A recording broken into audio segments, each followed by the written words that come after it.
இந்த சாப்டரோட ஆரம்பத்திலேயே லெவல் 25ல இருக்க ஜெயின் பீட்டல்னு சொல்லக்கூடிய ஒண்ணு இவங்களை அட்டாக் பண்ண வருது. அந்த பூச்சியை பார்த்துட்டு நம்ம ஆலிஸும் இது பார்க்கவே ரொம்ப அருவருப்பா இருக்குன்னு சொல்ல ஹீரோ வந்துட்டு ஆலிஸ பின்னாடி போன்னு சொல்லிட்டு அவங்கிட்ட இருக்க யூனிக் எபிலிட்டி பிளஸிங் ஆஃப் ஸ்டாரை ஆக்டிவேட் பண்றோம். இந்த டிவைன் பவர் மூலியமா அதுங்களை அட்டாக் பண்ண அதுங்களுடைய டிஃபென்ஸ் 30% டிக்ரீஸ் ஆகுது. உடனே ஹீரோ வந்துட்டு ஆலிஸ் இப்ப நீ யாருன்னு காட்டு. அவ வந்துட்டு என்ன மாதிரியான ஒரு நோபுல போயிட்டு இந்த மாதிரி பூச்சிங்களை அட்டாக் பண்ண சொல்றியா? பதிலுக்கு நம்ம ஹீரோவும் என்னது நோபுலா அப்படின்னு சொல்லிட்டு அவன் கையில இருக்க அந்த ரிங்க சுத்த சரி சரி பண்ணி தொலைறன்னு சொல்லிட்டு பிளட் பைண்டுன்னு சொல்லக்கூடிய ஒரு ஸ்கில் ஆக்டிவேட் பண்றான். இதன் மூலியமா அந்த பூச்சிங்க எல்லாமே அந்த பிளட் ஸ்கில்குள்ள கேப்சர் ஆயிடுது. ஹீரோ இதை பார்த்துட்டு பெர்ஃபெக்ட்னு சொல்லிட்டு ரிஃப்ட்னு சொல்லக்கூடிய ஒரு ஸ்கில் ஆக்டிவேட் பண்றான். இதன் மூலியமா ஹீரோவுக்கும் அந்த பூச்சிக்கும் நடுவுல இருக்க அந்த லெவல் டிஃபரன்ஸ் 33% லெவல் கம்மி ஆயிடுது. இந்த வாய்ப்பை பயன்படுத்தி நம்ம ஹீரோவும் அது எல்லாத்தையுமே கொண்டு வர்றோம். எல்லா மான்ஸ்டர்ஸையும் நம்ம ஹீரோ கொள்றதுனால லெவல் அப்பும் ஆகிறோம். இவ்வளவு நாள் லெவல் அப் ஆகாம லெவல் 1லயே மெயின்டைன் பண்ணது ரொம்பவே கடுப்பா இருந்துச்சு அப்படின்னு சொல்லிட்டு அந்த பூச்சிங்களை பார்த்துட்டு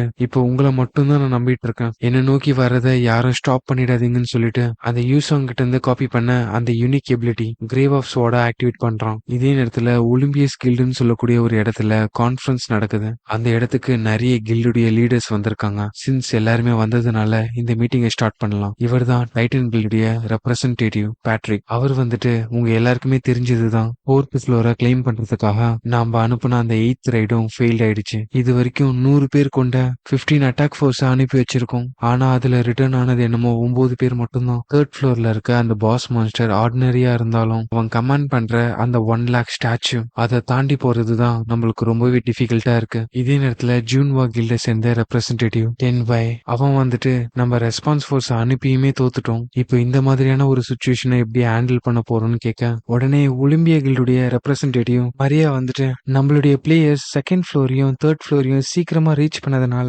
நம்மளுடைய பிளேயர்ஸ் க்ரோ ஆகிறதுக்கு டைமே கொடுக்கல. நம்ம கிட்ட போதுமான அளவுக்கு லெவல் 15ல இருக்க பிளேயர்ஸ் இருந்திருந்தாங்கன்னா கொஞ்சம் நல்லா இருந்திருக்கும்னு சொல்லிட்டு சொல்ல இதே நேரத்துல டான்கன் கில்டே சேர்ந்த 3rd ரைட் கேப்டன் பேக் ஜின்ஹோ வந்துட்டு ஜோன்ஹோ மாதிரியான கில்டுனால தான் நம்ம இந்த நிலைமையில இருக்கோம். அவங்க டஞ்சன்ஸையும் மேஜிக் கிறிஸ்டல்ஸையும் தனக்கு சொந்தமாக்கணும்னு நினைச்சதுனால தான் நம்ம எல்லாருக்குமே இப்ப இந்த நிலைமை. எந்த ஒரு எவிடன்ஸும் இல்லாம இந்த மாதிரி தப்பான வதந்திகளை எல்லாரும் முன்னாடியும் சொல்றது ரொம்பவே தப்பு. நாங்க எல்லாருமே பீப்புள்ஸ காப்பாத்துறதுக்காக தான் டவரை கிளைம் பண்ணோம். உடனே அந்த டைட்டன் கில்ட சேர்ந்த பேட்ரிக்கும் நம்ம எல்லாருமே இந்த இடத்துல ஒண்ணு கூடினதுக்கான ரீசன் நமக்கு முன்னாடி இருக்க இந்த ப்ராப்ளம கிளியர் பண்றதுக்காக. எஸ்டர்டே டெமானிக் ஹியூமன்ஸ் கிட்ட இருந்து ஒரு ரிக்வெஸ்ட் வந்துச்சு. அவங்களுடைய கண்டிஷனை நம்ம அக்செப்ட் பண்ணிக்கிட்டோம்னா நமக்கு அவங்க ஹெல்ப் பண்றாங்களாம். இந்த வேர்ல்டுல இருக்க எல்லாராலையுமே தேடப்படுற கிரிமினல்ஸ் தான் அந்த டெமானிக் ஹியூமன்ஸ். அவங்க கூட சேர்ந்து வேலை செய்யலாம்னு சொல்றீங்களா? உடனே திரேசா வந்துட்டு இங்க இருக்க யாருக்கும் டெமானிக் ஹியூமன்ஸ் கூட சேர்ந்து வேலை செய்யணும்னு தோணல போல.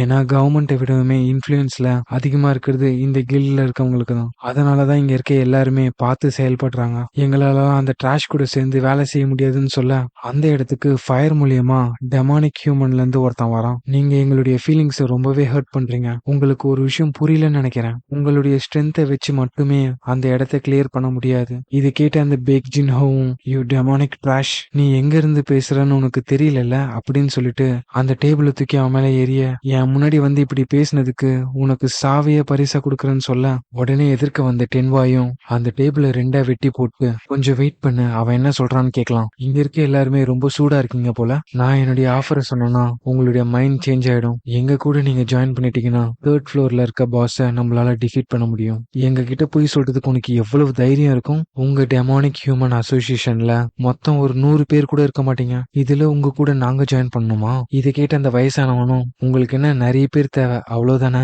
அதை நான் உங்களுக்காக ரெடி பண்ணி கொடுக்கறேன்னு சொல்லிட்டு அவனுடைய யூனிக் எபிலிட்டியான grave keeper of the black tomb சொல்லக்கூடிய ஒரு ஸ்கில் ஆக்டிவேட் பண்றான். இதன் மூலியமா இதுக்கு முன்னாடி இறந்து போன ஸ்கெலிட்டனை கொண்டு வரான். இந்த மாதிரி இறந்து போனவங்களுடைய ஸ்கெலிட்டனை கண்ட்ரோல் பண்றவங்கள நெக்ரோமான்சர்னு சொல்லுவாங்க. இதுக்கு முன்னாடி இந்த இடத்துல ஒரு வார் நடந்திருக்கு. அதுல இறந்து போன சோல்ஜர்ஸ என்னுடைய நெக்ரோமன்சி பவரால அவங்கள திரும்ப கொண்டு வர முடியும். நான் மட்டும் இல்ல, டெமானிக் ஹியூமன்ஸை பொறுத்த வரைக்கும் என்ன மாதிரி நிறைய நெக்ரோமன்சர் இருக்காங்க. உன்னால ஒரே நேரத்துல இவ்வளவு பேரை கண்ட்ரோல் பண்ண முடியுமான்னு பார்த்துட்டே அந்த ஓல்டு மேனுடைய கையை பார்க்க இந்த ஸ்டாஃப் வந்துட்டு பரவாயில்லையே ரெகனைஸ் பண்ணிட்ட போல. இது ஒரு ஸ்பெஷல் ஐட்டம். இதை கிரியேட் பண்றதுக்கு 99 மெட்டீரியல்ஸ் தேவைப்படும். The staff of greed. இதை பார்த்து டென்வாயும் இந்த ஸ்டாஃப் ஆஃப் கிரீடோட சேர்ந்து நெக்ரோமன்சரும் இருக்காங்கன்னா அந்த 3rd ஃப்ளோர்ல இருக்க மான்ஸ்டரை டிஃபீட் பண்றது ஒன்றும் கஷ்டம் இல்லைன்னு நினைக்கிறேன். இதை கேட்ட மரியாவும் நீ என்ன சொல்ற? இவனுங்கெல்லாம் ரொம்பவே கெட்டவனுங்க.